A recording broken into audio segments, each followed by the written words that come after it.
Alhamdulillah Alhamdulillahilladzi wa kafa wassalatu wassalamu ala nabiyil mustafa Muhammadin wa ala alihi ahli sidqi wal wafa.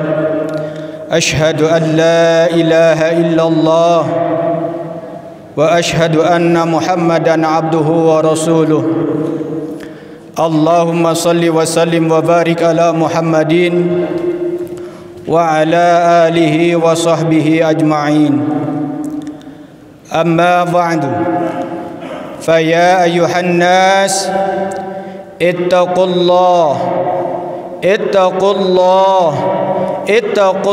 haqqa tuqatih wa la tamutunna illa wa antum muslimun. Wa qala Allah ta'ala fil Qur'anil Karim, a'udzu billahi minasy syaithanir rajim. Wa ma ataakumur rasulu fakhuduhu wa ma nahakum anhu fantahu. Al-ayah. Shadaqallahul azim. Pertama-tama marilah kita memanjatkan puji serta syukur kehadirat Allah Subhanahu wa taala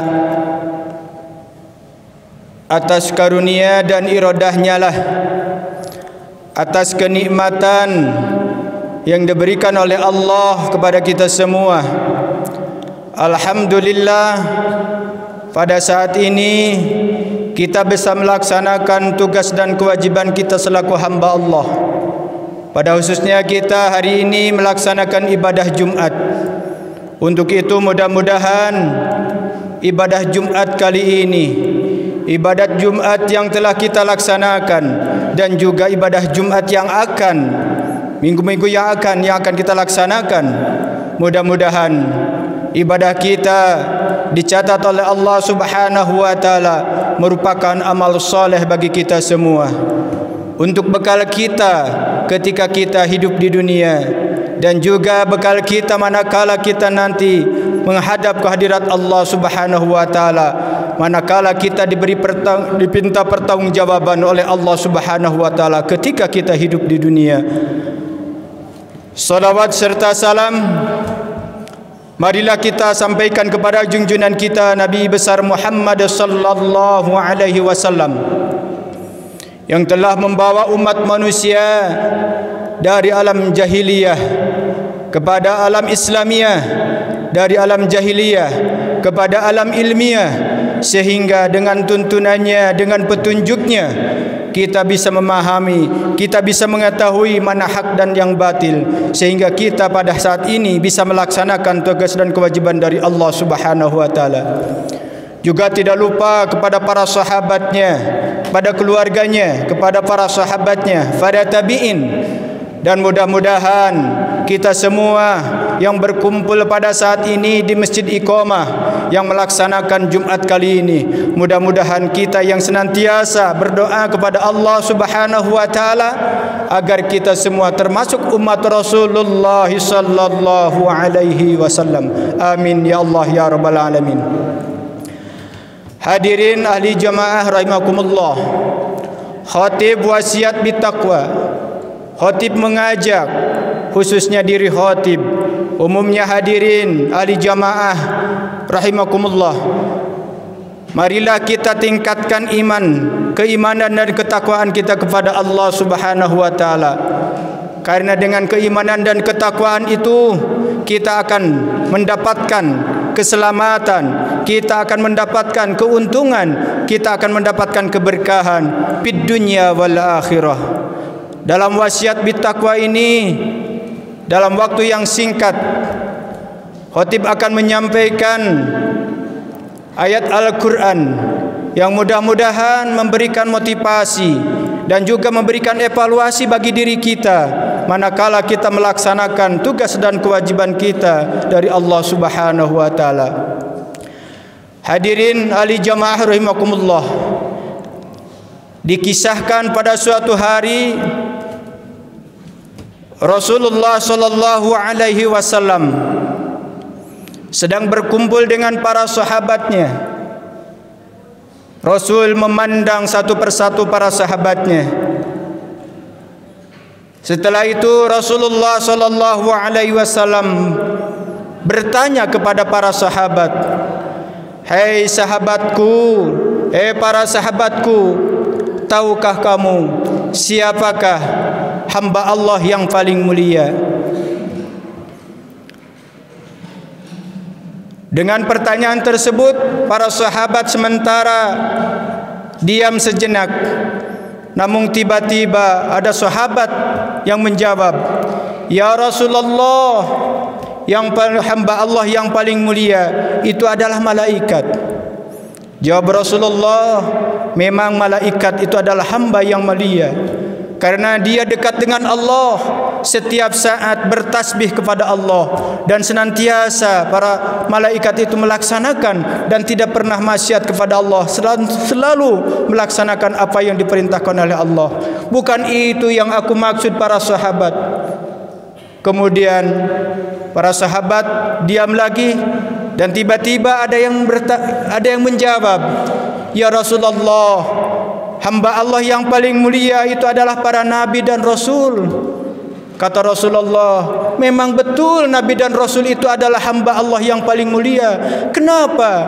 Dia begitu dekat dengan Allah, dia diberikan petunjuk oleh Allah, dia diberikan wahyu oleh Allah, dan pasti nabi dan rasul itu adalah yang paling mulia, termasuk yang mulia di hadapan Allah. Tapi bukan itu yang aku maksud para sahabat." Kemudian tiba-tiba ada yang menjawab, "Ya Rasulullah, tentunya kami para sahabat yang mulia itu sebagai hamba Allah." Maka Rasulullah sallallahu alaihi wasallam jawab, "Tentu kau juga para sahabatku adalah orang yang mulia. Para sahabatku adalah orang hamba Allah yang mulia. Kau begitu dekat dengan aku, senantiasa bersamaku, dan senantiasa menolong perjuanganku. Tentu kau termasuk orang-orang yang sebagai hamba Allah yang mulia. Bukan itu yang aku maksud, hei para sahabat." Kemudian para sahabat diam lagi, dan tidak ada yang mampu menjawab, "Hai para sahabat, yang aku maksudkan hamba Allah yang paling mulia itu." Sambil menundukkan kepala, Rasulullah sallallahu alaihi wasallam sambil menangis, "Nanti suatu saat setelah kematianku begitu lama, nanti ada segolongan umat manusia yang begitu cinta kepada Allah, begitu cinta kepada Rasulullah, selalu mendambakan kehadiranku, dan aku juga cinta kepada mereka. Siapakah gerangan yang begitu dicintai oleh Allah, bahkan manakala beliau ingin meninggal dunia, tatkala saat mau meninggal dunia, yang dipertanyakan adalah umatku. Hanya umatnya yang dipertanyakan oleh Rasulullah. Bahkan ketika merasakan sakitnya kematian, maka Rasul pun sampai berdoa, "Ya Allah, timpakanlah sakitnya mati itu kepada aku, jangan ditimpakan kepada umatku." Begitu cintanya Rasulullah sallallahu alaihi wasallam kepada umatnya. Marilah kita bertanya kepada diri kita, sudah sampai sejauh mana cinta kita kepada Rasulullah sallallahu alaihi wasallam? Siapakah yang diidolakan oleh kita semua? Siapakah yang menjadi ikon-ikon kita semua? Tanyakan juga kepada anak-anak kita, siapakah yang mereka idolakan? Kadang-kadang kita sudah lupa, yang diidolakan bukan lagi Rasulullah sallallahu alaihi wasallam, yang diidolakan bukan lagi para nabi. Kebanyakan yang diidolakan adalah mereka yang tenar dalam bersepak bola, mereka yang tenar dalam dunia yang penuh fana ini. Sampai sejauh manakah kita cinta kepada Rasulullah, padahal begitu cintanya Rasulullah kepada kita semua.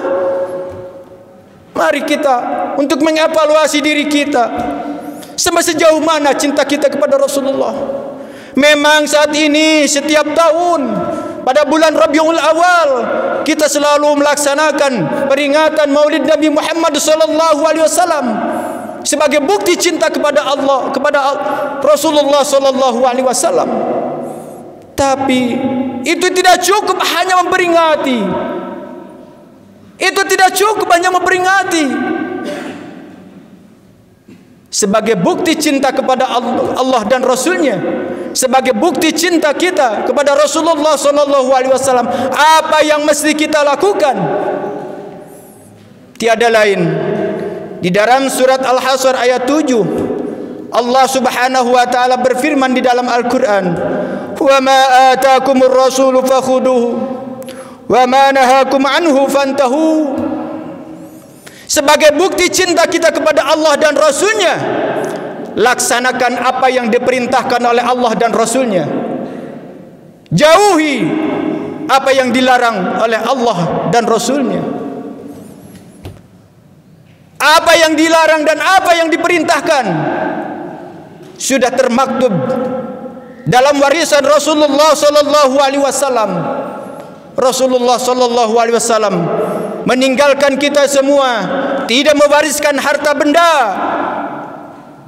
tetapi yang diwariskan oleh Rasulullah adalah dua perkara, yaitu Al-Quran dan As-Sunnah. Di dalam sebuah hadis, manakala umat manusia berpegang teguh kepada dua hal tersebut, yang di dalamnya terdapat perintah Allah dan larangan-larangan Allah dan Rasulnya,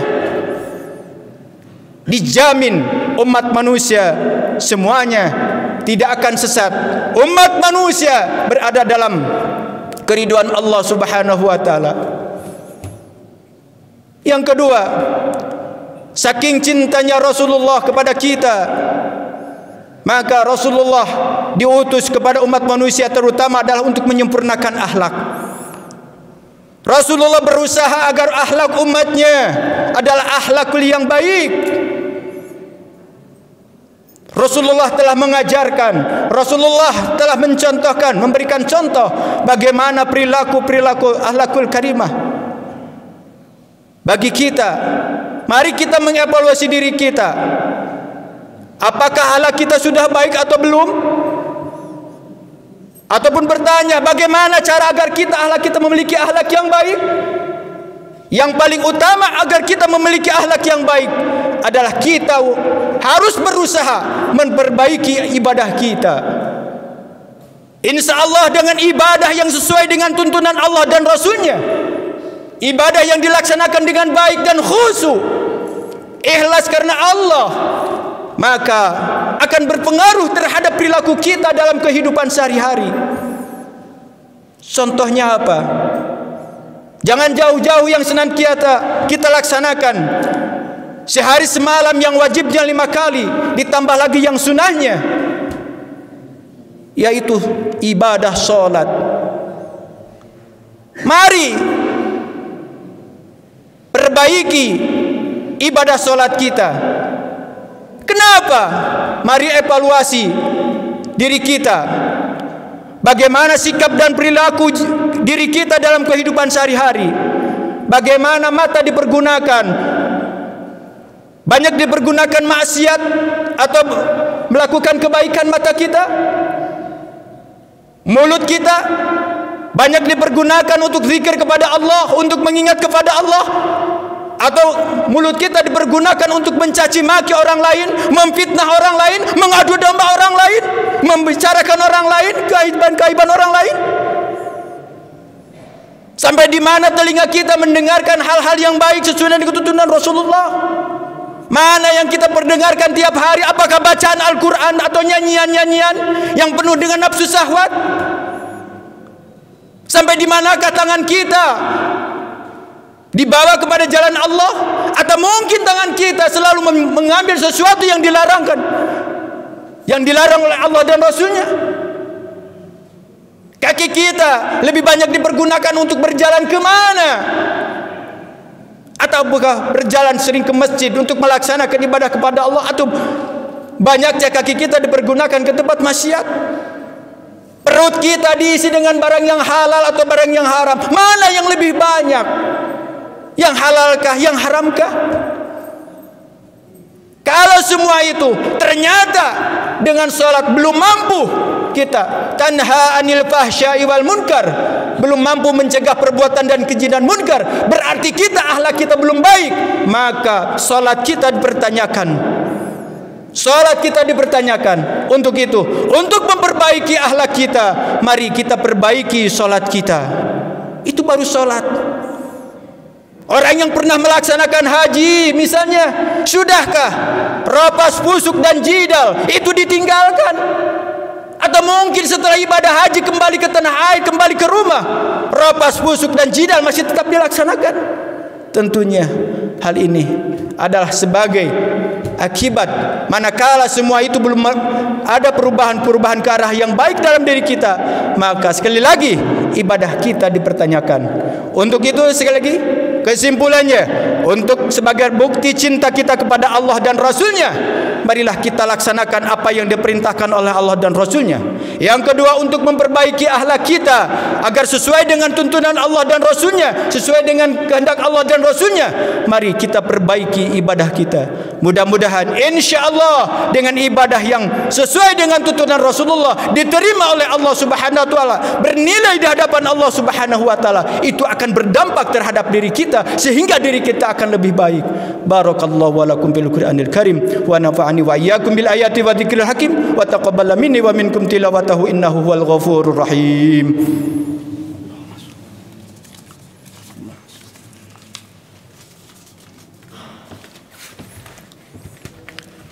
Bismillah, alhamdulillah, wa la hawla wa la quwwata illa billah.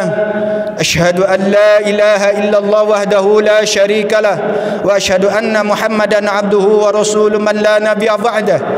Allahumma salli wa sallim wa barik ala Muhammadin wa ala alihi wa sahbihi ajmain. Amma ba'du.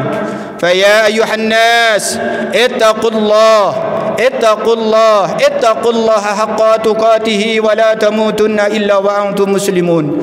Wa qala Allah ta'ala fil Qur'anil Karim, a'udzu billahi minasy syaithanir rajim, wal 'asri innal insana lafi khusrin illa alladhina amanu wa 'amilus solihati wa tawassaw bil haqq wa tawassaw bis sabr. Hadirin, pada khutbah yang kedua, marilah kita untuk menundukkan kepala, marilah kita untuk evaluasi diri kita, mengingat-ingat kita sampai sejauh mana, seberapa banyak dosa kita telah melaksanakan apa yang dilarang oleh Allah Subhanahu wa taala. Begitu banyak kelalaian-kelalaian kita melaksanakan perintah Allah Subhanahu wa taala. Bisa jadi musibah yang lagi menimpa dunia ini, khususnya di Indonesia, mungkin ini berakibat dikarenakan kita terlalu banyak melakukan dosa-dosa kepada Allah Subhanahu wa taala, sehingga kita diperingatkan oleh Allah, atau mungkin kita ini merupakan adab dari Allah karena kita sudah lalai terhadap perintah-perintah Allah. Untuk itu marilah kita sadarkan diri kita, begitu banyak dosa-dosa yang telah kita perbuat. Untuk itu pada saat ini mari kita untuk memohon kepada Allah Subhanahu wa taala agar diri kita terbebas dari penyakit yang sedang merajalela ini, agar diri kita diampuni oleh Allah Subhanahu wa taala. Mari segera kembali kepada jalan yang diridhai Allah Subhanahu wa taala. Allahumma salli ala sayyidina wa afina wa safina wa nabiyina maulana Muhammad wa sallim wa radhiyallahu tabaraka an kulli sahabati rasul ajmain. Amin. Allahumma ighfir lil mu'minina wal mu'minat wal muslimina wal muslimat al ahya'i minhum wal amwat innaka sami'un qaribun mujibud da'wat wa qadiyal hajat bi rahmatika ya arhamar rahimin. Allahumma arinal haqqa haqqan warzuqna tiba'ah wa arinal batila batila warzuqna ijtinabah. Rabbana zalamna anfusana wa illam taghfir lana wa tarhamna lanakunanna minal khasirin. Rabbana zalamna anfusana wa illam taghfir lana wa tarhamna lanakunanna minal khasirin. Rabbana zalamna anfusana wa illam taghfir lana wa tarhamna lanakunanna minal khasirin. Rabbana atina fid dunya hasanah wa fil akhirati hasanah wa qina adzaban nar. Ibadallah, innallaha ya'murukum bil adli wal ihsan wa ita'i dzil qurba. Astaghfirullah li wa lakum.